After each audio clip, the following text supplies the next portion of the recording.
ꯃꯌꯥꯝꯕꯨ ꯑꯍꯥꯟꯕꯃꯛꯇꯗ ꯃꯈꯜ ꯃꯊꯦꯜ ꯃꯅꯤꯄꯨꯔ ꯐꯨꯜ ꯁ꯭ꯇꯣꯔꯤ ꯀꯂꯦꯛꯁꯟꯅ ꯃꯌꯥꯝꯕꯨ ꯇꯔꯥꯝꯅ ꯑꯣꯛꯆꯕꯒ ꯂꯣꯏꯅꯅ ꯏꯀꯣꯛ ꯅꯧꯅ ꯈꯨꯔꯨꯝꯖꯔꯤ꯫ ꯉꯁꯤꯁꯨ ꯃꯌꯥꯝꯒꯤ ꯉꯥꯏꯍꯥꯛ ꯄꯣꯊꯥꯅꯕꯒꯤꯗꯃꯛꯇ ꯃꯅꯤꯄꯨꯔꯤ ꯍꯣꯔꯔ ꯁ꯭ꯇꯣꯔꯤ ꯑꯃꯃꯨꯛ ꯄꯨꯗꯨꯅ ꯂꯥꯛꯆꯔꯤ꯫ ꯍꯣꯔꯔ ꯁ꯭ꯇꯣꯔꯤ ꯑꯁꯤꯒꯤ ꯃꯃꯤꯡꯅ ꯅꯥꯄꯜꯗꯨꯒꯤ ꯃꯍꯩ꯫ ꯋꯥꯔꯤ ꯑꯁꯤꯅ ꯍꯤꯡꯂꯤꯕ ꯑꯃꯗꯤ ꯂꯩꯈꯤꯗ꯭ꯔꯕ ꯀꯅꯥꯒꯨꯝꯕꯤ ꯑꯃꯠꯇꯒ ꯃꯔꯤ ꯂꯩꯅꯖꯗꯦ꯫ ꯑꯏꯕꯅ ꯋꯥꯈꯜꯅ ꯁꯥꯒꯠꯆꯔꯒ ꯇꯥꯕꯤꯔꯤꯕꯁꯤꯡꯒꯤ ꯉꯥꯏꯍꯥꯛ ꯄꯣꯊꯥꯅꯕꯒꯤꯗꯃꯛꯇ ꯁꯦꯝꯖꯕ ꯋꯥꯔꯤꯅꯤ꯫ ꯍꯧꯖꯤꯛ ꯃꯌꯥꯝꯗ ꯈꯨꯗꯣꯜ ꯇꯝꯖꯔꯤ ꯃꯅꯤꯄꯨꯔꯤ ꯍꯣꯔꯔ ꯁ꯭ꯇꯣꯔꯤ ꯅꯥꯄꯜꯗꯨꯒꯤ ꯃꯍꯩ꯫ ꯑꯌꯨꯛꯀꯤ ꯃꯇꯝꯅꯤ꯫ ꯒꯣꯄꯥꯜ ꯁꯨꯃꯥꯡ ꯋꯥꯏ ꯁꯤꯠꯇꯨꯅ ꯂꯩꯔꯤ꯫ ꯑꯌꯨꯛ ꯑꯉꯟꯕ ꯑꯣꯏꯕꯅꯤꯅ ꯎꯆꯦꯛ ꯋꯥꯌꯥꯒꯤ ꯃꯈꯣꯜꯁꯤꯡ ꯇꯥꯕ ꯑꯃꯗꯤ ꯑꯏꯪꯕ ꯅꯨꯡꯁꯤꯠ ꯐꯨꯕꯗ ꯒꯣꯄꯥꯜ ꯃꯁꯥ ꯌꯥꯝꯅ ꯇꯦꯛꯈꯠꯂꯤ꯫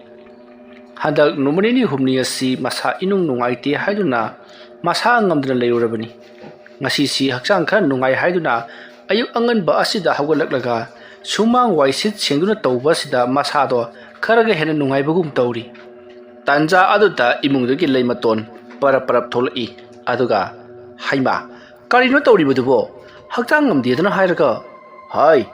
ꯍꯛꯆꯥꯡꯗꯨ ꯈꯔ ꯅꯨꯡꯉꯥꯏ ꯍꯥꯏꯗꯅ ꯋꯥꯏ ꯁꯤꯠꯂꯝꯂꯤꯕꯅꯤ ꯍꯛꯆꯥꯡ ꯁꯥꯖꯦꯜ ꯑꯣꯏꯅ꯫ ꯅꯆꯥꯅꯨꯄꯤꯗꯤ? ꯑꯗꯨꯝ ꯍꯪꯂꯛꯄꯗ ꯑꯌꯤꯡꯕꯤ ꯁꯅꯥꯕꯨꯜ ꯑꯃ ꯄꯥꯏꯗꯨꯅ ꯃꯄꯥꯜꯗ ꯄꯔꯞ ꯊꯣꯛꯂꯛꯏ꯫ ꯑꯗꯨꯒ ꯃꯄꯥꯕꯨꯡ ꯑꯃꯗꯤ ꯃꯃꯥꯗ ꯏꯁꯤꯡ ꯈꯔ ꯁꯣꯛꯂꯨꯈꯤꯒꯦ, ꯆꯥꯛ ꯏꯁꯤꯡ ꯊꯣꯡꯅꯕ ꯏꯁꯤꯡ ꯑꯃꯠꯇ ꯂꯩꯔꯝꯗ꯭ꯔꯦ ꯍꯥꯏꯔꯤ꯫ ꯒꯣꯄꯥꯜꯁꯨ ꯍꯥꯏ, ꯅꯇꯣꯝꯗꯔꯣ? ꯑꯁꯨꯝꯅ ꯍꯪꯂꯛꯄꯗ ꯑꯌꯤꯡꯕꯤꯅ ꯍꯣꯏ, ꯑꯁꯤꯗ ꯂꯩꯔꯁꯤꯕꯣ ꯍꯥꯏꯗꯨꯅ ꯃꯄꯥꯕꯨꯡꯗ ꯍꯥꯏꯔꯝꯂꯒ ꯄꯔꯞ ꯊꯣꯔꯛꯂꯤ꯫ ꯃꯇꯝ ꯑꯗꯨꯗ ꯒꯣꯄꯥꯜꯅ ꯃꯥꯒꯤ ꯅꯨꯄꯤ ꯂꯩꯃꯇꯣꯟꯗ ꯍꯥꯏꯔꯤ, ꯍꯥꯏ, ꯅꯆꯥꯅꯨꯄꯤꯁꯦ ꯃꯃꯧ ꯑꯣꯏꯖꯔꯒꯦ ꯍꯥꯏꯗꯅ ꯑꯩꯉꯣꯟꯗ ꯃꯤ ꯌꯥꯝꯅ ꯍꯥꯏꯔꯔꯕꯖꯥꯠꯅꯤ꯫ ꯅꯆꯥꯅꯨꯄꯤꯁꯦ ꯐꯠꯇ ꯅꯨꯡꯗꯒ ꯊꯣꯛꯀꯅꯤꯀꯣ꯫ ꯑꯁꯨꯝꯅ ꯍꯥꯏꯔꯛꯄꯗ ꯂꯩꯃꯇꯣꯟꯅ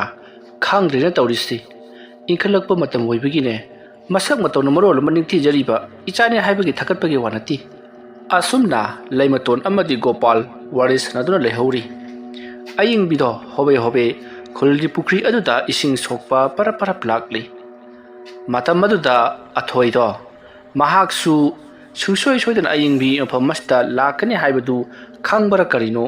ꯃꯃꯥꯟꯅꯕꯁꯤꯡꯒ ꯑꯌꯨꯛꯀꯤ ꯋꯥꯀꯤꯡ ꯆꯠꯂꯨꯔꯒ ꯄꯨꯈ꯭ꯔꯤ ꯃꯅꯥꯛ ꯑꯗꯨꯗ ꯆꯥꯗꯨꯅ ꯂꯩꯔꯤ꯫ ꯑꯊꯣꯏ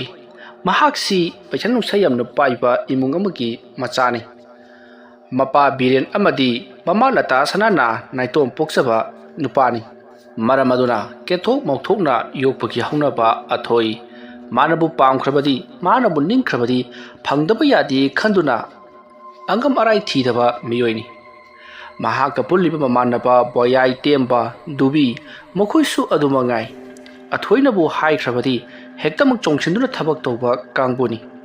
ꯃꯔꯝꯗꯤ ꯃꯈꯣꯏ ꯃꯃꯥꯟꯅꯕ ꯃꯌꯥꯝꯁꯤꯡ ꯑꯁꯤꯅ ꯑꯊꯣꯏꯒꯤ ꯃꯍꯩ ꯃꯆꯨꯝ ꯆꯥꯗꯕ ꯑꯃꯠꯇ ꯌꯥꯎꯗꯦ꯫ ꯃꯔꯝ ꯑꯁꯤꯅ ꯑꯊꯣꯏꯅꯕꯨ ꯍꯥꯏꯈ꯭ꯔꯕꯗꯤ ꯃꯈꯣꯏ ꯃꯃꯥꯟꯅꯕꯁꯤꯡ ꯑꯁꯤꯗꯤ ꯂꯣꯏꯔꯦ꯫ ꯑꯁꯨꯝꯅ ꯃꯃꯥꯟꯅꯕꯁꯤꯡ ꯑꯗꯨꯒ ꯂꯣꯏꯅꯅ ꯑꯊꯣꯏ ꯄꯨꯈ꯭ꯔꯤ ꯑꯗꯨꯒꯤ ꯃꯄꯥꯜꯗ ꯁꯥꯖꯦꯜ ꯇꯧꯗꯨꯅ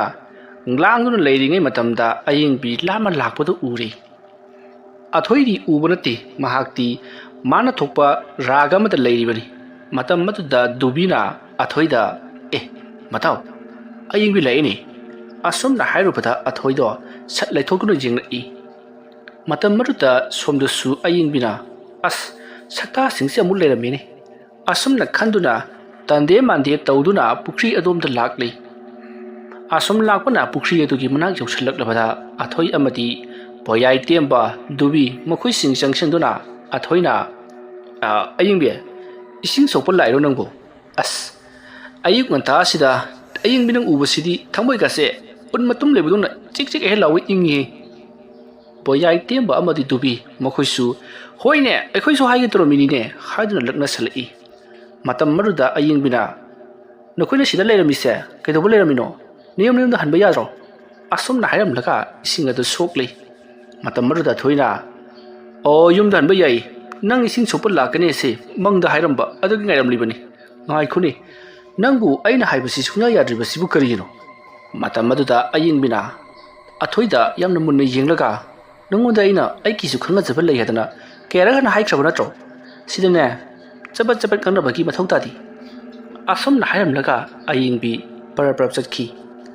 matamaruda thoisu matung inaduna adu nanga khangribadu kanano haibadu aingonda hairudana ha madu khanglabadi ai khuis nungaidana matamaruda ayingbina madu khangaga kedauge hairibano asomna hairubada tembana madu khangadi phuri kadabani khoigi tawa thoina bu pamkrabani mana pamba pota misau jangakwa haibisi mamit korpanatana kaimta upaleti natri mata asomna hairakpada boyai dubi mane hat kadabani asomna mokhoida wa pangsilakpaduta ayingbina nakhoi sidiba mina minata sara sanata kaywa kanoi khalidubo asomna ngangamlaga ayingbi parprap chakri matamaruda athoina aina ngabagasi hoi maigam to khumdin aina haibari aikhoi ni khangnabada karana kari haidurige musinaba khudimak kainaba ngaktani thungroi khanba singaduna luna thunakhiba ngaktani soidana thungrani khanba kanguduna kainaba na kongaini nangi sunagi khangnabado kainaba taabani haujidi nangai lawtari asumna hairubata ayingbi hoi mai amatara haidana gam mayum jongnaba chatli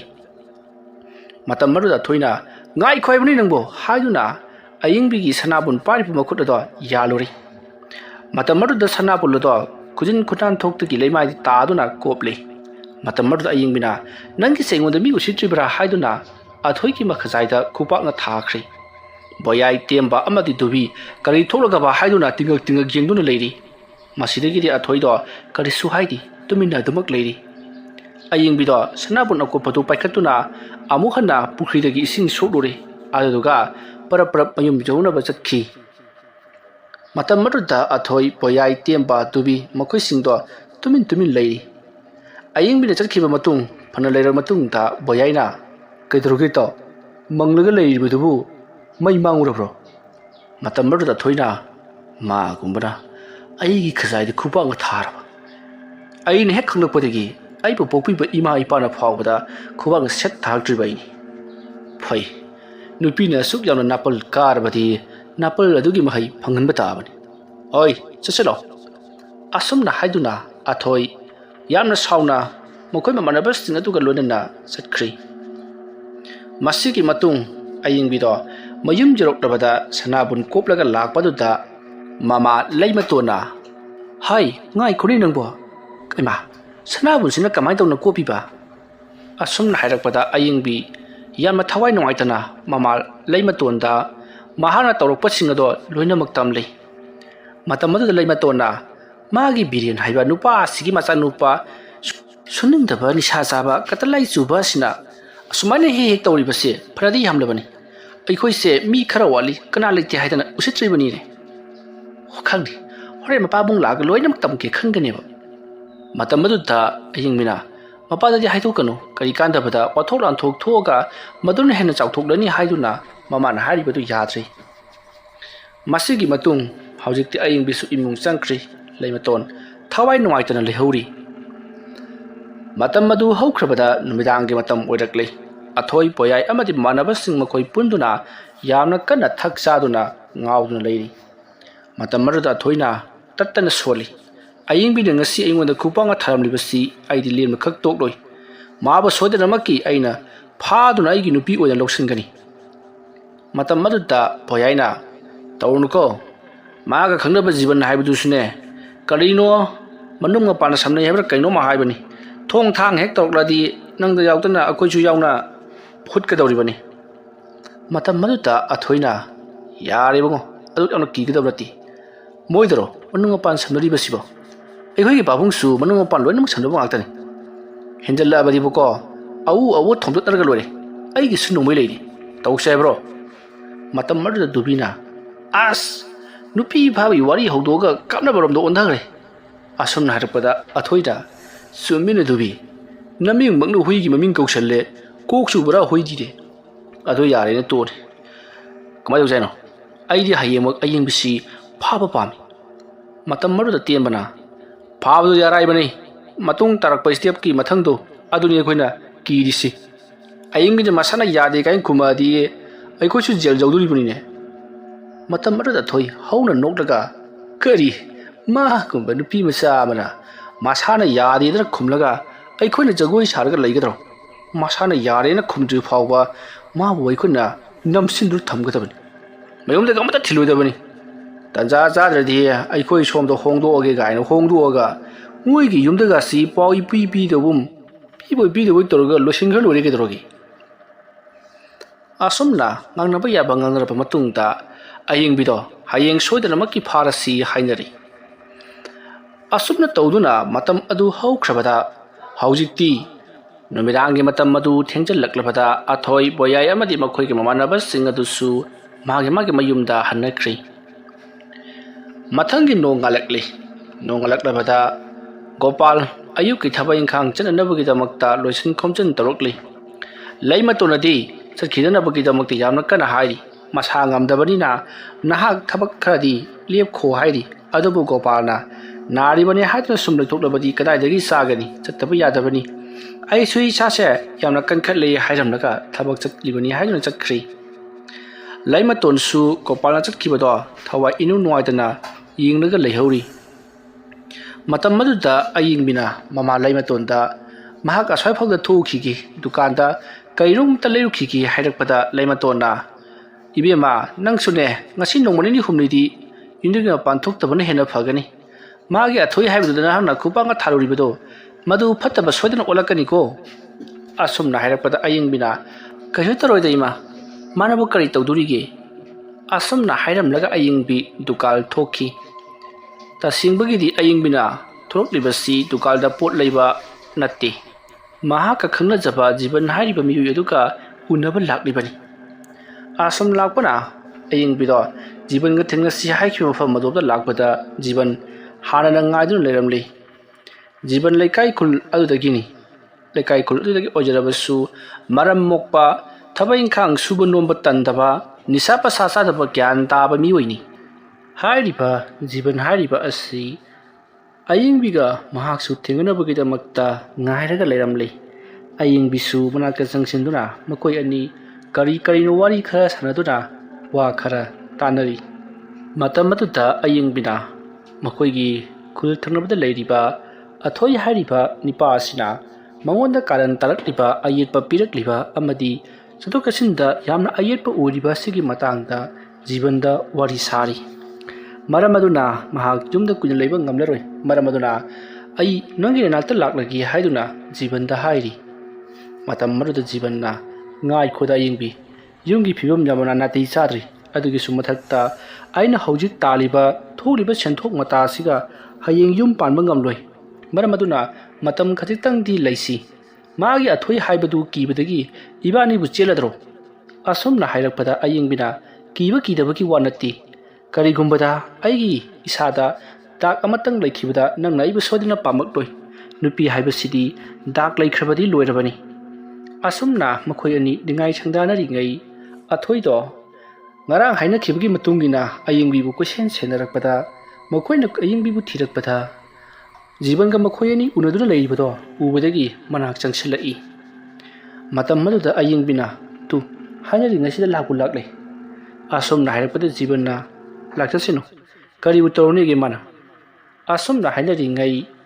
ꯑꯊꯣꯏ ꯑꯃꯗꯤ ꯕꯣꯌꯥꯏ ꯇꯦꯝꯕ ꯑꯃꯗꯤ ꯗꯨꯕꯤ ꯃꯈꯣꯏꯁꯤꯡ ꯆꯪꯁꯤꯜꯂꯛꯂꯒ ꯑꯌꯤꯡꯕꯤꯗ ꯅꯪꯅ ꯃꯉꯥꯡ ꯃꯈꯩ ꯑꯩꯈꯣꯏꯗ ꯍꯥꯏꯗꯣꯛꯎ ꯌꯥꯗ꯭ꯔꯤꯕ ꯅꯪꯒꯤ ꯈꯪꯅꯖꯕ ꯑꯔꯦꯞꯄ ꯑꯃ ꯂꯩ ꯍꯥꯏꯔꯤꯕꯗꯨ ꯁꯤꯒꯤ ꯐꯨꯠ ꯁꯨꯗꯕ ꯀꯤꯟꯃꯨꯛ ꯋꯥꯡꯕ ꯇꯤꯀꯤꯒꯤ ꯃꯁꯤ ꯅꯨꯄꯥꯁꯤ ꯑꯣꯏꯔꯦ ꯑꯁꯨꯝꯅ ꯍꯥꯏꯔꯛꯄꯗ ꯖꯤꯕꯟ ꯈꯪꯁꯥꯎ ꯁꯥꯎꯔꯗꯨꯅ ꯀꯩꯅꯣ ꯅꯪ ꯍꯥꯏꯗꯣ ꯋꯥ ꯉꯥꯡꯕꯗꯅꯦ ꯈꯔ ꯌꯦꯡꯂꯒ ꯉꯥꯡꯂꯁꯤ ꯀꯩꯁꯨ ꯅꯠꯇꯕꯗ ꯑꯩꯈꯣꯏ ꯅꯨꯡꯁꯤꯅꯔꯣꯏ ꯑꯁꯨꯝꯅ ꯍꯥꯏꯔꯛꯄꯗ ꯇꯦꯝꯕꯅ ꯃꯁꯤꯒꯤ ꯀꯤꯟꯃꯨꯛ ꯋꯥꯡꯕꯁꯤꯁꯨ ꯃꯑꯣꯡ ꯃꯥꯟꯗꯅꯒ ꯈꯨꯝꯂꯛꯏꯅꯤ ꯍꯣꯏ ꯅꯪꯅ ꯈꯨꯝꯃꯤꯕꯗꯨꯕꯨ ꯀꯅꯥꯗꯨꯅꯣ ꯍꯥꯏꯔꯤꯕꯁꯤ ꯅꯍꯥꯛ ꯈꯪꯂꯕ꯭ꯔꯣ ꯏꯇꯥꯎ ꯑꯊꯣꯏ ꯃꯕꯥꯅꯤꯒꯤ ꯃꯑꯣꯡꯁꯤ ꯌꯥꯝ ꯅꯨꯡꯁꯤꯅꯈ꯭ꯔꯕꯩ ꯃꯑꯣꯡꯅꯤꯅꯤ ꯅꯨꯄꯥ ꯑꯁꯤꯅ ꯂꯦꯞꯄꯤꯔꯤꯕ ꯒꯥꯏꯗꯨꯅꯤꯅꯤ ꯑꯁꯨꯝꯅ ꯍꯥꯏꯔꯛꯄꯗ ꯑꯊꯣꯏꯅ ꯂꯥꯡꯒꯅꯨ ꯍꯥꯏꯗꯨꯅ ꯃꯈꯨꯠ ꯏꯪꯒꯤꯠ ꯄꯤꯔꯛꯏ ꯑꯗꯨꯒ ꯖꯤꯕꯟꯒꯤ ꯃꯅꯥꯛꯇ ꯆꯪꯁꯤꯟꯗꯨꯅ ꯏꯇꯥꯎ ꯍꯥꯏꯒꯗ꯭ꯔꯥ ꯃꯔꯨꯞ ꯍꯥꯏꯒꯗ꯭ꯔꯥ ꯑꯌꯤꯡꯕꯤꯁꯤ ꯇꯨ ꯎꯔꯕ ꯅꯃꯥꯏꯗꯣ ꯃꯊꯛꯇ ꯌꯦꯡꯈꯠꯂꯨꯅꯦ ꯁꯦ ꯂꯥꯏꯅꯅꯦ ꯑꯩꯒꯤꯗꯃꯛꯇ ꯑꯣꯏꯔꯨꯔꯣ ꯍꯥꯏꯗꯨꯅ ꯊꯥꯔꯛꯂꯕ ꯍꯣꯏ ꯅꯕꯥꯅꯤ ꯃꯇꯝ ꯈꯔ ꯀꯣꯏꯅꯔꯝꯃꯤ ꯅꯨꯡꯁꯤꯅꯔꯝꯃꯤ ꯃꯗꯨꯅ ꯅꯈꯣꯏ ꯑꯅꯤꯒꯤ ꯑꯔꯣꯏꯕ ꯄꯟꯊꯨꯡꯅꯤ ꯍꯥꯏꯕꯗꯤ ꯂꯥꯟꯒꯅꯤ ꯍꯥꯏꯕꯗꯤ ꯑꯌꯤꯡꯕꯤꯒꯤ ꯂꯥꯏꯕꯛꯇ ꯑꯩ ꯇꯝꯂꯤ ꯍꯥꯏꯖꯔꯤꯕ ꯑꯗꯨꯅ Jiban ibungo ngasi di nang chatlone aying bisi akhoi lohoba tare kari hainingba lerabasu adum phongdu amu kaisu kaidi lohongbagi bartondo nangonda hana torokadoribani nangna mabung sangna kanadan pigadabani asomna hairapade jibanna fare adu warabadi aying bise kanana loguno haibadu yengnaba tare asomna jibanna aying bida haifek jengramlaga aying bigi khudang paiduna parap chakri matam maduda athoina tawrisi nguni haibagi mawongda lesindu yengli boyai temba amadi dubi makhoi ahumna kayon tawrisi aikoi ki imangda pudun chakhraga kayon nang lepaga yengaga leiribudubo adumna hairakpada athoina langano makhoi ani gise aikoi da ki hali baiduni natragana lenari baiduni tawsinu numidang waram nungaini dara asomna hainaduna athoido jiban amad ayingbi makhoi ani chakribodo yengnon leiri awoiba makisu jibanna ayingbibu makhoi gi yumgi thongkal phawba thinbiramlaga jiban mayumda hankhri thabai inghang chthoko matamda khara chekselu hairamlaga ayingbidi jiban gi mawong aduda magi mayumda oina puragadra haiduna khallubani adugi ona tainabada yumda oina thinjilamba sidadi mahakta sengna asa kairabani ayingbi khoiram khusaungana mahak imungda changaklei adugi matungda mahak tumina kari tawsige haiduna khallaga leiri somdana athoido boyai temba amadi dubi mukoi mamanabasing aduga loinana numidang wairamda ayingbi tholoklabadi sodaramaki phakrasi haiduna hainaraga leiribani masigi matung numidang wairam oisalakli matamadu ayingbidi sungthok tholaktri matamadu athoina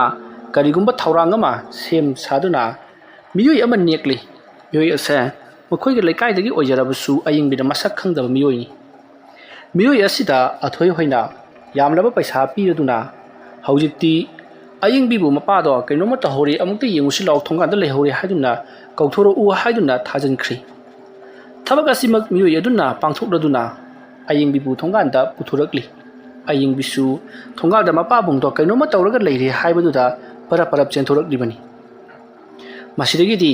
thonganda khamnaga leiramba athoi hoiki gari aduta ayingbibu namduna hawkatkhri pukhri hingkholdagi mana masing khara heklaga pukhri ta samuraga karakpa ayingbigi mama leimatona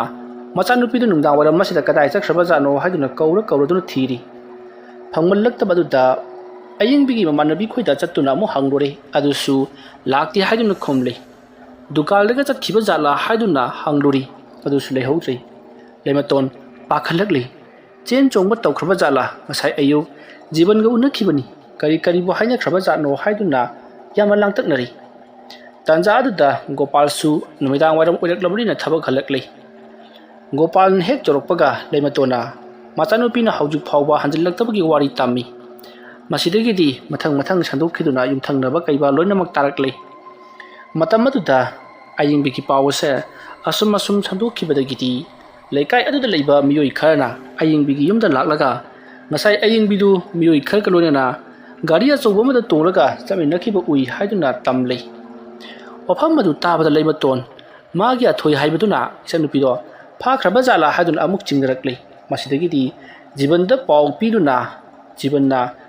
thabagasi tawribra haibadi chen chouba tawribra haibadu khangduknabagi damakta honarakle matamaduda jibandi mahakti ayingbiga leiminate haiduna hairakle wafam masi tabada mayam punamak pakhandare sodanamaki ayingbido phakhiba oiramgani haiduna ipai thabainare masigi matung somdana kamdauri chauraba yum amadani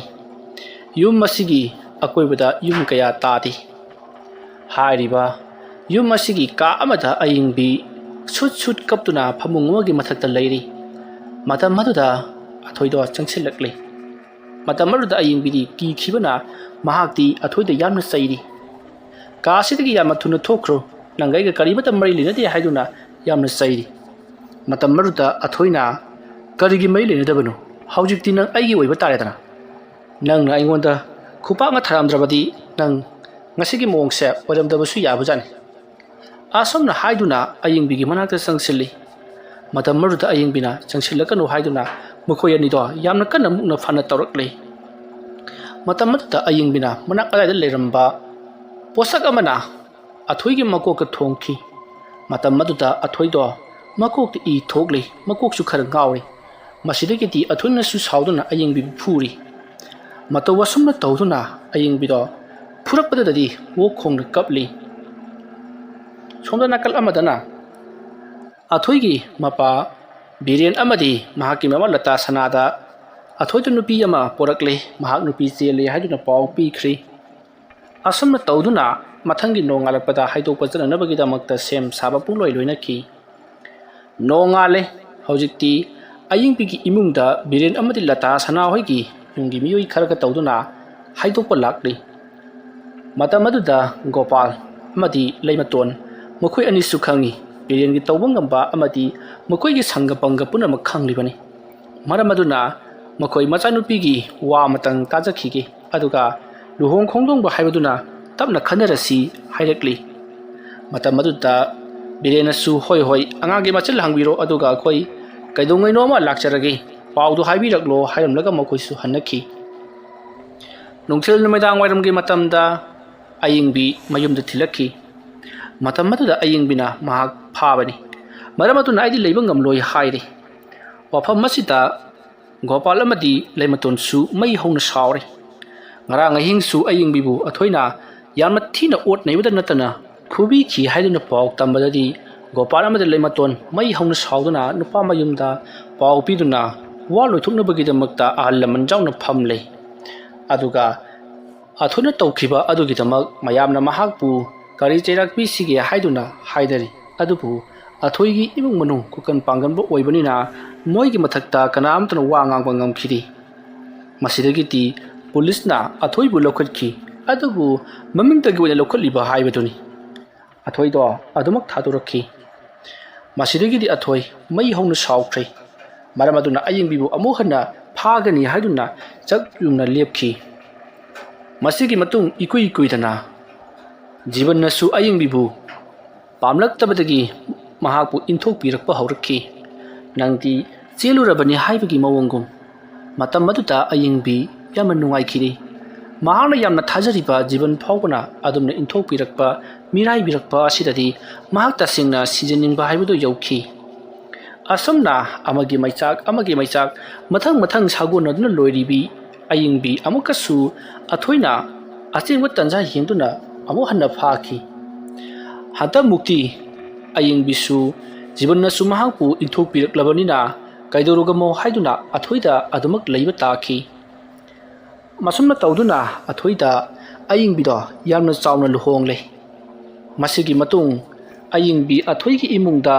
mahak mau ama oina laikhi adubu athoina di ayingbibu kaidorungda luna tawkhide mahakna laisarini matamda ot naikhiba amati chilaknaba matungda पुलिसता संगहन खिबगी थौदोक सिंग अदुना मरम ओइरगा ayingbibu athoina yamna thina tawirami numedaagi matamda yu tap tana ngauraba matungda hanjallaklaga ayingbibu tap taba makai phubi chaibibada natana makhori metuna momoda yamalaknabi aduga karigum matamda chain sang thongbada khachitang soirabasu yamatam thina hekta mak phubi bani athoigi asigumlaba mawong asida ayingbi yum adutta laibang ngamjaduna mapamda kayara khanna chatkhi adubu mapamgi imung manung oriba Gopal amadi leimatona ayingbida yum palabadi ngamnaba adumak layu haiduna aduma haibiri aduga nupa mayumgi mi oriba biren amadi latasana nasu kainom saunobai sumapam dektamak chatli haiduna ayingbida yamna thina sairi ayingbigi yumgi misingnasu ayingbibu mahakna waribasida thajabidaba amati mahakpu nungsibidaba manba mawong asida yamna waraujari maram asina ayingbi yum adu leiba hainiraktabadagi masa matomta sijarasira haiduna khallibani asomna thawai chakna leiringai nongmagi numitni athoido mamanaba kharaga yu tap tana thluraga ahingi pung ama khara helakpa aduwaida yumda halakhi numitse ayingbi lok laihok tawduna masa yamna kanna ngamdaba numitni maramaduna ayingbi ahing thenjilaklaba phawba athoibu ngairambani adubu ngaiba ngamdabadagi ngahak tumtharura mali tumthakhiba mapa chanabaga athoina lakpaga mapa chana khiduna athoina thong hanganaba hanjin hanjin kaurabasu ayingbiri sukhum khumlakhidrei masidagidi sauraba athoina ayingbibu hanjin hanjin kauri yum aduda leiriba mahaki mapabung Gopal amadi leimatonu machanupa na kauribudu taribani adubu thong hangdoke haibagi wakhal leiti thong hangbada thengbagi damakta athoina ayingbibu phubado yamna yengninkhibani masigi matung haujikti sauraba athoina thongodo makhongna kauduna thugaiduna imungda changaklei thong phakai khibagi ahogo makhol taba aduda tumduna leiramba ayingbisu khangprek khangduna haugalakli adugadi khanghauti mahaki nupa athoi manakta yauduna leraklamle masidegi khanghauduna ayingbibu masam laktuna leimaida chingthai matam maruda ayingbisu tumlubagi gyanmenga amata tatribani adubu karimat khanghauti athoina ayingbigi mamaida kinna hanjin hanjin thinba amadi nana tadabara haiduna manakongda hanjin hanjin thajin bibna sinba tab taba makhai phuba hauraklei masidagi hendoktuna manak adwaida leiba polam cheram kayana thomduna kanduna phuba hauraklei masida natana athoido yumgi chaksang lomda chatkhri aduga koilei ledunu yenglaga mahakna saisang ama paiduna thoraklei hariba saisang asina ayingbibu tab taba makhai phuthari matam maruda ayingbi aina kari lankrabagi haiduna yamna kana law khongduna kapli matam maduta athoina nangi naran karichu leiti phurunduna phuribani haiduna law pangkanda kalli pangphuda phuri ayingbi handagi kharaga masa nuaitana leibaga mahak gyan mangkhre matam maduda athoido yamna pakhalai matam maduda biren amadi latasana su changselakli athoina phuba hemanbadagi ayingbise sikraba jatla haiduna makhoisu pakhatnari bihun paiduna yengbuda bihun phangkhidre tasengbagidi ayingbigi masada phangliba bihunsi yamna tapna phangjabagi wani mahak sibamakti sidribani adubu athoi amadi biren latasana makhoi ahum manaraduna ayingbibu yumgi leiriba ceiling fan aduta thauri yansinduna thamnanabagi damakta yamna kanna honarakli asumna ceiling fan aduta thauri yansallaga latasana do hek thadage tawbaga latasana do mamitapna pangthoraklaga kaino thaisibo asumna hairakpada athoi biren amadi latasana makoi ahum khangprek khangduna thadokpada awoiba maki ayingbi ceiling fan aduda thauri yanduna makhong makhut phrang phrang kauduna tayong pan thadokkhri ngasaidagi siramdaba aduga ceiling fan da thauri yansanbadagi makhong makhut kauduna sikhiba asida makhoi ahum madudi pakhatpana loikhri makhoina sire haiduna leiruraga siramdaba asida makhoi ahum tawduna namduna mahakpu thauri yansanduna hatpaga chap manare haiduna makhoi kibna loiri asumna tawduna makhoi karibata khangdaba sarga leirasi haiduna tumin leinakhi mathangi nongalakpada ayingbigi mapabung Gopal amadi mama leimaton amadi makhoi likaigi mi mathang kauduna ayingbido ahing thauri yalaga siram lei haiduna mayang wa launakhi masigi matung leiriba singaduna ayingbina thauri yalaga siram libasi makhoi yamna thajari maramaduna biren latasana amadi makhoigi masa athoina hatpa oiramgani haiduna mayamdo marang langnarakli masigi matung ngahak leiraga pulisna asiba haksang ado puduna chatkhri nungmani ni humni manga tarani gi matungda ayingbigi tawriba thawdok ase tamna phakhri ayingbi masa matomta sijabani haiduna pulisna su lauthorakhi maramdi athoi hoigi imung manungna pulis sing aduta yawnaba paisa pikhibanani upai leitraba Gopal amadi leimaton yawna wakhal nungaitana magi machanupi ayingbibu ningsingduna adumak lehokhi somdana kamdauri athoido ayingbina leikhidaba makhoina hatokhiba sida wai sangle khladuna mahakti yamna nungana leiri numitu athoido yu khara ngauraga mahag yumda tumduna leirigi matamsi ahingi pung ama chapchana tarabani matamsida athoigi yumgi kaagi thongodo kanagumba amana hangturpagi mawongda hangturakli asumna hangturakpa asida athoido kananone ꯌꯨꯝꯒꯤ ꯊꯣꯡ ꯍꯥꯡꯇꯣꯛꯂꯛꯂꯤꯕꯁꯤꯕꯣ ꯉꯁꯥꯏ ꯑꯩꯈꯣꯏꯕꯨ ꯊꯣꯡ ꯂꯣꯟꯈꯤꯕ ꯇꯥꯏꯅꯦ ꯑꯁꯨꯝꯅ ꯈꯜꯂꯒ ꯑꯊꯣꯏ ꯇꯞꯅ ꯀꯨꯝꯊꯔꯛꯂꯒ ꯊꯣꯡ ꯍꯥꯡꯕ꯭ꯔꯥ ꯍꯥꯏꯗꯨꯅ ꯌꯦꯡꯂꯨꯕꯗꯗꯤ ꯊꯣꯡꯗꯤ ꯍꯥꯡꯉꯝꯗ꯭ꯔꯦ ꯊꯣꯡ ꯍꯥꯡꯂꯝꯗꯕ ꯑꯗꯨꯗ ꯑꯊꯣꯏꯅ ꯀꯔꯤꯅꯣꯅꯤ ꯊꯣꯡꯁꯤꯁꯨ ꯍꯥꯡꯉꯝꯗꯦ ꯑꯗꯨꯒ ꯀꯝꯗꯧꯔꯤꯕ ꯖꯥꯠꯅꯣ ꯑꯁꯨꯝꯅ ꯈꯜꯂꯒ ꯃꯍꯥꯛꯅ ꯆꯪꯈꯤꯒꯦ ꯇꯧꯔꯛꯄꯗ ꯇꯨꯡꯂꯣꯝꯗꯒꯤ ꯃꯍꯥꯛꯀꯤ ꯃꯄꯥꯕꯨꯡ ꯕꯤꯔꯦꯟꯅ ꯍꯥꯏ ꯅꯨꯃꯤꯗꯥꯡ ꯑꯊꯦꯡꯕꯁꯤꯗ ꯀꯩꯗꯧꯔꯝꯂꯤꯕꯅꯣ ꯅꯪꯕꯨ ꯑꯗꯨꯝꯅ ꯍꯥꯏꯔꯛꯄꯗ ꯑꯊꯣꯏꯅ ꯄꯥꯕꯨꯡ ꯀꯅꯥꯒꯨꯝꯕ ꯑꯃꯅ ꯊꯣꯡ ꯍꯥꯡꯗꯣꯔꯛꯄ ꯃꯥꯜꯂꯦꯅ ꯊꯣꯛꯆꯔꯛꯂꯤꯕꯅꯤ ꯑꯣ ꯑꯗꯨ ꯑꯣꯏꯔꯒꯅ ꯏꯕꯥꯅꯤ ꯑꯁ꯭ꯋꯥꯏꯐꯥꯎ ꯌꯦꯡꯉꯨꯁꯤ ꯂꯥꯛꯁꯦ ꯑꯁꯨꯝꯅ ꯍꯥꯏꯔꯒ ꯕꯤꯔꯦꯟꯅ ꯊꯣꯡ ꯍꯥꯡꯗꯣꯛꯂꯒ ꯃꯄꯥꯟꯗ ꯄꯔꯞ ꯄꯔꯞ ꯊꯣꯛꯈꯤ ꯃꯇꯝ ꯑꯗꯨꯗ ꯑꯊꯣꯏꯁꯨ ꯍꯣꯏ ꯄꯥꯕꯨꯡ ꯍꯥꯏꯗꯨꯅ ꯃꯍꯥꯛꯁꯨ ꯃꯄꯥꯟꯗ ꯊꯣꯛꯂꯛꯄ ꯃꯇꯝꯗꯗꯤ ꯃꯄꯥꯟ ꯑꯗꯨꯗ ꯃꯄꯥꯕꯨꯡ ꯕꯤꯔꯦꯟ ꯂꯩꯔꯝꯈꯤꯗꯦ ꯃꯁꯤꯗꯒꯤꯗꯤ ꯑꯊꯣꯏꯗꯣ ꯁ꯭ꯋꯥꯏ ꯂꯥꯎꯈ꯭ꯔꯦ ꯍꯧꯖꯤꯛ ꯃꯍꯥꯛꯅ ꯎꯔꯤꯕꯗꯨꯕꯨ ꯀꯔꯤꯅꯣ ꯍꯥꯏꯗꯨꯅ ꯃꯁꯤꯗꯒꯤꯗꯤ ꯃꯍꯥꯛ ꯏꯃꯨꯡꯗ ꯆꯪꯈꯤꯒꯦ ꯍꯥꯏꯗꯨꯅ ꯍꯦꯛ ꯇꯧꯔꯛꯄꯒ ꯈꯪꯍꯧꯗꯦ ꯑꯊꯣꯏꯒꯤ ꯃꯈ꯭ꯋꯥꯡ ꯑꯗꯨꯗ ꯀꯔꯤꯒꯨꯝꯕ ꯄꯣꯠ ꯑꯃꯅ ꯀꯟꯅ ꯀꯔꯛ ꯀꯔꯛ ꯂꯥꯛꯇꯨꯅ ꯀꯣꯠꯁꯤꯜꯂꯒ ꯁꯨꯃꯥꯡꯂꯣꯡꯗ ꯈꯪꯆꯤꯡ ꯆꯤꯡꯕꯒꯨꯝꯅ ꯆꯤꯡꯕꯗ ꯁꯨꯃꯥꯡ ꯑꯗꯨꯗ ꯂꯣꯡꯈ꯭ꯔꯥꯛ ꯂꯣꯡꯅ ꯑꯊꯣꯏꯗꯣ ꯃꯍꯥꯛ ꯇꯥꯔꯤ ꯂꯨꯈꯝ ꯑꯗꯨꯅ ꯃꯥꯡꯒꯣꯜꯒꯤ ꯁꯨꯃꯥꯡꯒꯤ ꯑꯁꯇꯔ ꯃꯊꯛ ꯑꯗꯨ ꯇꯥꯁꯜꯂꯕꯅꯤꯅ ꯇꯁꯦꯡꯅꯃꯛꯀꯤ ꯃꯀꯣꯛ ꯑꯗꯨꯁꯨ ꯆꯩꯅꯥꯈꯣꯜ ꯐꯪꯂꯤ ꯏ ꯊꯣꯛꯂꯤ ꯃꯁꯤꯗꯒꯤꯗꯤ ꯑꯊꯣꯏꯅ ꯃꯍꯥꯛꯀꯤ ꯌꯨꯝ ꯃꯅꯨꯡꯗ ꯂꯩꯍꯧꯔꯤꯕ ꯃꯃꯥ ꯃꯄꯥꯕꯨ ꯂꯥꯛꯅꯅꯕꯒꯤꯗꯃꯛ ꯇꯥꯅꯅꯕꯒꯤꯗꯃꯛ ꯀꯟꯅ ꯀꯟꯅ ꯀꯧꯔꯤ ꯑꯗꯨꯕꯨ ꯀꯔꯤ ꯑꯃꯠꯇ ꯀꯥꯟꯅꯔꯝꯗꯦ ꯃꯁꯤꯗꯒꯤꯗꯤ ꯑꯊꯣꯏꯗꯣ ꯀꯔꯤ ꯇꯧꯁꯤꯒꯦ ꯍꯥꯏꯗꯨꯅ ꯈꯜꯂꯝꯕꯗꯒꯤ ꯃꯍꯥꯛ ꯇꯞꯅ ꯍꯧꯒꯠꯂꯛꯂꯤ ꯍꯧꯖꯤꯛ ꯃꯍꯥꯛ ꯁꯣꯔ ꯐꯨꯟꯒꯠꯈꯤꯕ ꯑꯃꯗꯤ ꯀꯣꯛꯇ ꯌꯩꯁꯤꯟꯈꯤꯕꯒꯤ ꯃꯔꯝꯅ ꯌꯥꯝꯅ ꯀꯟꯅ ꯀꯣꯛ ꯉꯥꯎꯔꯤꯕꯅꯤ ꯁꯣꯔ ꯍꯣꯟꯕꯁꯨ ꯋꯥꯔꯤꯕꯅꯤ ꯃꯁꯤꯗꯒꯤꯗꯤ ꯈꯪꯍꯧꯗꯅ ꯑꯊꯣꯏꯗꯣ ꯀꯅꯥꯒꯨꯝꯕ ꯑꯃꯅ ꯂꯥꯛꯇꯨꯅ ꯏꯜꯂꯛꯄꯒꯤ ꯃꯑꯣꯡꯗ ꯃꯍꯥꯛꯀꯤ ꯇꯨꯡꯂꯣꯝꯗ ꯈꯪꯏꯟ ꯏꯜꯂꯛꯄꯗꯒꯤ ꯑꯊꯣꯏꯗꯣ ꯌꯥꯝꯅ ꯊꯨꯅ ꯌꯥꯡꯅ ꯏꯃꯨꯡꯒꯤ ꯃꯥꯡꯒꯣꯜꯒꯤ ꯁ꯭ꯇꯤꯌꯔ ꯑꯗꯨꯗ ꯎꯞꯁꯤꯟꯗꯨꯅ ꯆꯦꯟꯁꯤꯟꯕꯗꯗꯤ ꯈꯣꯡꯐꯝ ꯑꯗꯣ ꯊꯥꯡꯕ ꯉꯝꯍꯧꯗꯕꯗꯒꯤ ꯎꯄ꯭ꯔꯥ ꯉꯣꯞꯁꯤꯜꯂꯒ ꯇꯨꯁꯟꯕꯗ ꯅꯈꯥꯡꯅ ꯁ꯭ꯇꯤꯌꯔ ꯑꯗꯨꯒꯤ ꯅꯥꯛꯆꯦꯛꯇ ꯌꯩꯈ꯭ꯔꯦ ꯍꯧꯖꯤꯛꯇꯤ ꯆꯩꯅꯥꯈꯣꯜ ꯑꯗꯨꯅ ꯅꯥꯃꯟꯈꯤꯕꯅ ꯑꯊꯣꯏꯗꯣ ꯂꯩꯃꯥꯏꯗ ꯊꯔꯣ ꯊꯔꯣ ꯑꯣꯟꯗꯨꯅ ꯆꯩꯅꯥꯈꯣꯜ ꯈꯥꯡꯂꯤ ꯑꯗꯨꯒ ꯏꯁꯨ ꯃꯌꯥꯝ ꯑꯃ ꯇꯥꯔꯤꯕꯅꯤ ꯇꯟꯖꯥ ꯑꯗꯨꯗ ꯏꯃꯨꯡꯗ ꯂꯩꯍꯧꯔꯤꯕ ꯃꯍꯥꯛꯀꯤ ꯃꯃꯥ ꯃꯄꯥ ꯕꯤꯔꯦꯟ ꯑꯃꯗꯤ ꯂꯇꯥ ꯁꯅꯥꯗꯣ ꯀꯔꯤꯅꯣ ꯃꯄꯥꯟꯗ ꯀꯩꯅꯣ ꯃꯈꯣꯜ ꯑꯃ ꯇꯥꯏ ꯍꯥꯏꯗꯨꯅ ꯍꯧꯒꯠꯂꯛꯂꯤ ꯑꯗꯨꯒ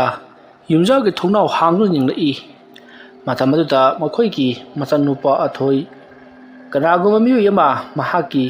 ꯃꯅꯥꯛꯇ ꯂꯦꯞꯂꯒ ꯑꯊꯣꯏꯗ ꯌꯥꯝꯅ ꯃꯨꯟꯅ ꯌꯦꯡꯗꯨꯅ ꯂꯩꯔꯤꯕꯗꯨ ꯏꯃꯨꯡꯗ ꯂꯩꯔꯤꯕ ꯃꯈꯣꯏ ꯑꯅꯤꯅ ꯎꯔꯤ ꯃꯗꯨ ꯎꯕꯗ ꯕꯤꯔꯦꯟ ꯑꯃꯗꯤ ꯂꯇꯥ ꯁꯅꯥꯅ ꯏꯃꯨꯡꯗ ꯌꯥꯝꯅ ꯊꯨꯅ ꯆꯪꯉꯛꯑꯣ ꯅꯪꯒꯤ ꯅꯅꯥꯛꯇ ꯂꯥꯏꯃꯨ ꯐꯠꯇꯕ ꯑꯃ ꯂꯩꯔꯦ ꯍꯥꯏꯗꯨꯅ ꯂꯥꯎꯔꯛꯂꯤ ꯋꯥꯐꯝ ꯑꯗꯨ ꯇꯥꯕꯗ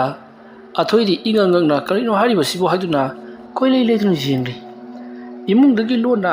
ꯊꯣꯡ ꯑꯗꯣ ꯃꯌꯥ ꯈꯔ ꯀꯥꯔꯞ ꯇꯧꯅ ꯌꯦꯡꯉꯛꯂꯤꯕ ꯑꯊꯣꯏꯒꯤ ꯃꯄꯥꯕꯨꯡ ꯑꯣꯏꯔꯤꯕ ꯕꯤꯔꯦꯟ ꯑꯃꯗꯤ ꯃꯃꯥ ꯂꯇꯥ ꯁꯅꯥꯅꯗꯤ ꯎꯔꯒ ꯑꯊꯣꯏꯅꯗꯤ ꯀꯔꯤꯃꯠꯇ ꯎꯔꯝꯗꯦ ꯑꯗꯨꯃ ꯂꯩꯔꯤꯉꯩ ꯈꯪꯍꯧꯗꯅ ꯑꯊꯣꯏꯒꯤ ꯃꯁꯥꯗ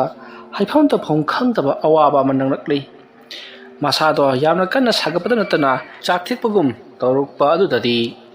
ꯑꯊꯣꯏꯗꯣ ꯊꯔꯣ ꯊꯔꯣ ꯑꯣꯟꯗꯨꯅ ꯆꯩꯅꯥꯈꯣꯜ ꯈꯥꯡꯂꯤ ꯏꯃꯨꯡꯗ ꯂꯩꯔꯤꯕ ꯕꯤꯔꯦꯟ ꯑꯃꯗꯤ ꯂꯇꯥ ꯁꯅꯥꯁꯨ ꯇꯧꯔꯤꯕꯗꯨꯗ ꯎꯔꯤꯕꯅꯤ ꯃꯁꯤꯗꯒꯤꯗꯤ ꯃꯈꯣꯏꯁꯨ ꯃꯄꯥꯟ ꯆꯦꯟꯊꯣꯔꯛꯇꯨꯅ ꯏꯆꯥꯁꯤ ꯀꯩꯅꯣꯝꯃ ꯇꯧꯔꯦ ꯀꯅꯥ ꯀꯅꯥ ꯂꯩꯕꯒꯦ ꯑꯩꯈꯣꯏꯕꯨ ꯑꯃꯨꯛꯇ ꯀꯟꯕꯤꯌꯨ ꯍꯥꯏꯗꯨꯅ ꯂꯥꯎꯔꯤ ꯑꯗꯨꯝꯅ ꯂꯥꯎꯔꯨꯕ ꯃꯇꯝꯗ ꯂꯩꯀꯥꯏꯒꯤ ꯃꯤꯁꯤꯡꯁꯨ ꯆꯦꯟꯁꯤꯜꯂꯛꯂꯤ ꯑꯗꯨꯕꯨ ꯃꯈꯣꯏꯒꯤ ꯌꯨꯝ ꯑꯗꯨꯗꯁꯨ ꯅꯨꯄꯤ ꯑꯃꯅ ꯀꯟꯅ ꯀꯟꯅ ꯂꯥꯎ ꯈꯣꯡꯕꯒꯤ ꯃꯈꯣꯜ ꯑꯃꯗꯤ ꯀꯣꯜꯂꯤꯛ ꯀꯣꯔꯥꯡ ꯂꯪꯈꯥꯏꯕꯒꯤ ꯃꯈꯣꯜꯁꯤꯡ ꯇꯥꯔꯤ ꯃꯌꯥꯝ ꯆꯦꯟꯁꯤꯜꯂꯛꯄꯗ ꯑꯊꯣꯏꯗꯣ ꯊꯔꯣ ꯊꯔꯣ ꯑꯣꯟꯗꯨꯅ ꯂꯩꯃꯥꯏꯗ ꯂꯩꯔꯝꯕꯗꯒꯤ ꯃꯁꯥꯗꯣ ꯆꯤꯡꯊꯤꯔꯛꯂꯤ ꯃꯁꯤꯗꯒꯤꯗꯤ ꯃꯍꯥꯛꯀꯤ ꯃꯌꯥꯗꯒꯤ ꯌꯥꯝꯂꯕ ꯏꯁꯤꯡ ꯍꯩꯊꯔꯛꯂꯤ ꯑꯁꯨꯝꯅ ꯇꯧꯗꯨꯅ ꯂꯩꯃꯥꯏꯗ ꯊꯔꯣ ꯊꯔꯣ ꯑꯣꯟꯗꯨꯅ ꯑꯊꯣꯏꯗꯣ ꯃꯌꯥꯝꯒꯤ ꯃꯃꯥꯡꯃꯛꯇꯗ ꯆꯤꯡꯊꯦꯛꯇꯨꯅ ꯃꯊ꯭ꯋꯥꯏ ꯃꯥꯡꯂꯤ ꯑꯁꯨꯝꯅ ꯑꯊꯣꯏꯅ ꯊꯋꯥꯏ ꯃꯥꯡꯕꯒꯤ ꯄꯥꯎ ꯑꯁꯤ ꯑꯌꯤꯡꯕꯤꯒꯤ ꯃꯃꯥ ꯂꯩꯃꯇꯣꯟ ꯑꯃꯗꯤ ꯃꯄꯥꯕꯨꯡ ꯒꯣꯄꯥꯜ ꯇꯥꯔꯤꯕꯅꯤ ꯃꯁꯤ ꯇꯥꯕꯗ ꯃꯈꯣꯏꯗꯤ ꯍꯔꯥꯎꯕꯅ ꯂꯣꯏꯈ꯭ꯔꯦ ꯀꯂꯛ ꯄꯦꯜꯂꯤ ꯍꯥꯏꯗꯨꯅ ꯃꯁꯤꯒꯤ ꯃꯇꯨꯡ ꯂꯩꯈꯤꯗ꯭ꯔꯕ ꯑꯊꯣꯏ ꯍꯧꯅꯕꯤ ꯃꯇꯨꯡꯏꯟꯅ ꯃꯊꯧ ꯃꯉꯝ ꯄꯥꯡꯊꯣꯛꯅꯕꯒꯤꯗꯃꯛꯇ ꯄꯨꯊꯣꯔꯛꯂꯤ ꯃꯍꯥꯛꯄꯨ ꯄꯣꯠꯂꯣꯏꯅꯕ ꯇꯧꯕ ꯃꯇꯝꯗ ꯄꯣꯠꯂꯣꯏꯕ ꯌꯥꯎꯔꯤꯕ ꯃꯤꯑꯣꯏꯁꯤꯡ ꯑꯗꯨꯅ ꯑꯊꯣꯏꯒꯤ ꯃꯍꯥꯛꯀꯤ ꯊꯕꯛ ꯑꯗꯨꯗ ꯃꯨꯁꯤꯟ ꯃꯨꯟꯅ ꯈꯥꯝꯇꯦꯛꯂꯤꯕꯗꯣ ꯎꯔꯤ ꯃꯗꯨ ꯎꯕꯗ ꯃꯌꯥꯝꯁꯨ ꯍꯥꯏꯅꯔꯤ ꯇꯧꯔꯤꯕ ꯑꯁꯤ ꯃꯍꯥꯛꯅ ꯑꯣꯠ ꯅꯩꯗꯨꯅ ꯍꯥꯠꯈ꯭ꯔꯕ ꯑꯌꯤꯡꯕꯤꯒꯤ ꯊꯋꯥꯏ ꯃꯤꯔꯦꯜꯅ ꯑꯃꯨꯛ ꯂꯥꯛꯇꯨꯅ ꯃꯍꯥꯛꯄꯨ ꯍꯥꯠꯄ ꯁꯣꯏꯗꯅ ꯑꯣꯏꯔꯝꯒꯅꯤ ꯍꯥꯏꯗꯨꯅ ꯃꯌꯥꯝꯅ ꯍꯥꯏꯅꯈꯤ